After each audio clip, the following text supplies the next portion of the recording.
I am here to tell you a few things that are going on in your world because these affect you just like they affect me. One of the interesting things that happened here just recently is the government put out some more new advice, surprise, surprise, cut down on salt, that salt is not good for you. For the very first time, the Agriculture and Health and Human Services departments, which issue these guidelines every 5 years, are telling Americans who are 51 years and older and all African Americans and anyone suffering from high blood pressure, diabetes, chronic kidney disease, to cut down the amount of sodium that they eat to a little more than half a teaspoon. Now for everyone else, the government is still recommending a teaspoon per day. The prestigious Institute of Medicine, that's in quotes, prestigious, has said that it could take years for consumers to get used to these new guidelines because most people consume approximately 4 teaspoons of salt per day.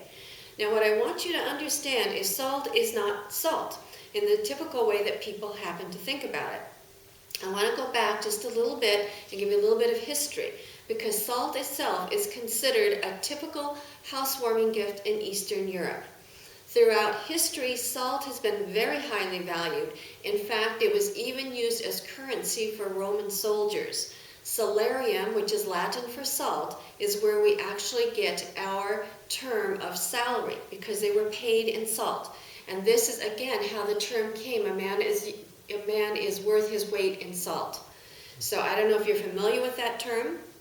If you're on the younger generation, you might not have heard it, but those of you who are around my age, you will have understand exactly what this means.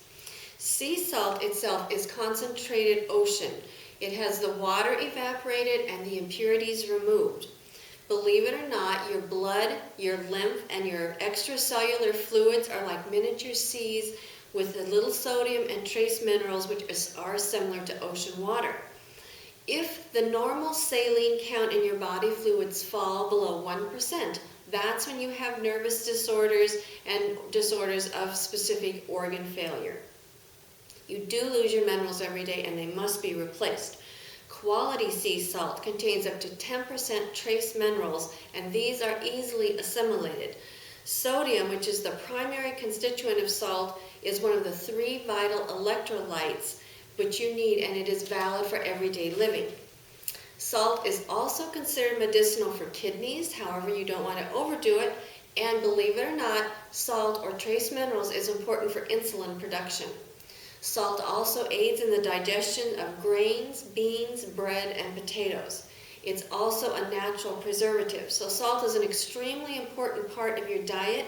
So while a lot of people are working toward eliminating it, you need to put in some high quality sea salt in your diet every day.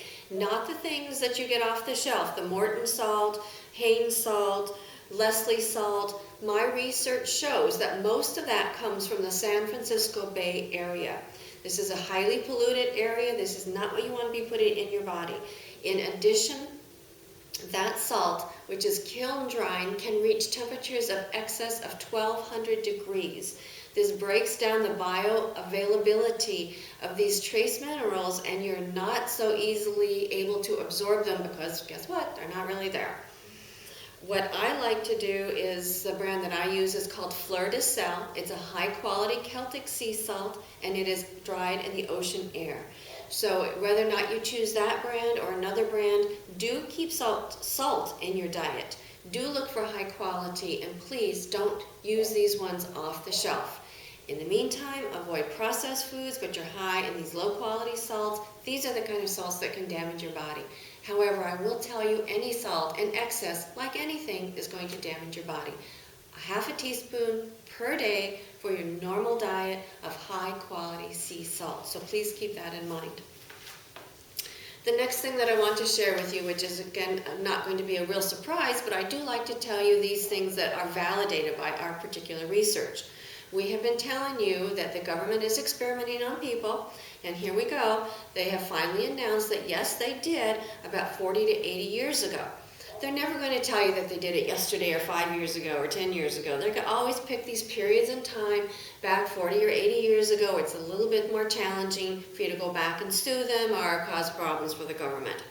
So just to give you a rough idea, in 1942 there was a federally funded study that injected experimental flu vaccine in male patients at a state insane asylum in Michigan, our lovely state here. In the 1940s, they have admitted that a researcher who is highly regarded at the time, Dr. W. Paul Havens Jr., exposed men to hepatitis in a series of experiments in mental institutions, again, in Connecticut. They also, in the 1940s, studied the transmission of a deadly flu bug by having young men swallow, guess what, unfiltered stool samples. Yum, yum. Can you believe it? They wanted to know how the disease spread this way compared to spraying the germs and having the test subjects breathe it. Now, surely there must be a better use of our federal money, that your taxes, my taxes, everybody's taxes, this is what we've been funding. Again, in the late 1940s, the University of Minnesota study injected 11 public service volunteers with malaria, and then they starved them for 5 days. Some were subjected to hard labor, some lost as many as 14 pounds in 5 days. Then they were treated, but of course a lot of those supposedly remedies failed for these people.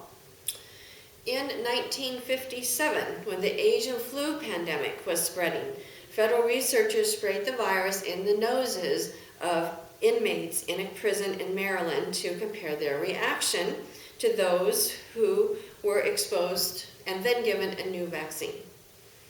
In the 1950s, there were 24 supposedly volunteers in a penitentiary, in Atlanta, who were infected with gonorrhea in exchange for being given their freedom. So, kind of a strange deal here. These are just a few samples of what the government is admitting to doing with your tax dollars and with our people, who some of them, of course, deserve to be behind bars, some of them deserve to be in mental institutions. It may be the safest place, but a lot of these people really don't understand what's going on and why. But yet they're still labeled under volunteers. So be wary, again, safe mind patterns, everybody. The last thing I want to share with you I found also very interesting, because many of you are familiar with the pacemakers that go in the heart. Well, now they're coming up with pacemakers for the brain. They are starting with, of course, things like Tourette syndrome and Parkinson's disease, things like this, which will help control the nervous system. However, they are also letting you know that these pacemakers for the brain can also be used for mental illness. Guess what?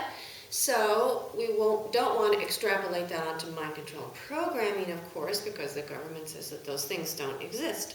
But do be wary of what's happening, because as we have told you, so many of these things that they're doing and using, to me, they're crimes against humanity that they're perpetuating. They're first of all doing it behind the scenes, and slowly, they're infiltrating it into the mainstream so that you can understand on a logical manner of why these happen. In fact, one more thing which is just interesting I have to throw out to you. The big Charlie Sheen, the actor, who was fired from his show 2.5 Men. I don't watch a lot of television, but I do look at the news from time to time. Interestingly enough, he has 2 girlfriends, and they both live with him, and they're a big, happy family. So they are promoting, again, for you, New World religion, sex, more than one partner. It's going to come at you in continually more and more ways. So read the website, expansions.com. I'm doing my best to keep you updated while Stewart is in Finland doing the same thing. He's been on national television. He's been giving magazine interviews. He's even talked to people from the EU. So it's been a very interesting trip. I know he will have a lot of things to tell you when he comes back. In the meantime, like I said, continue to visit expansions.com. We appreciate your time, your attention, and what you are doing to make yourself safe, because that is creating a safe world for all of us. Thank you so much. I look forward to speaking with you again.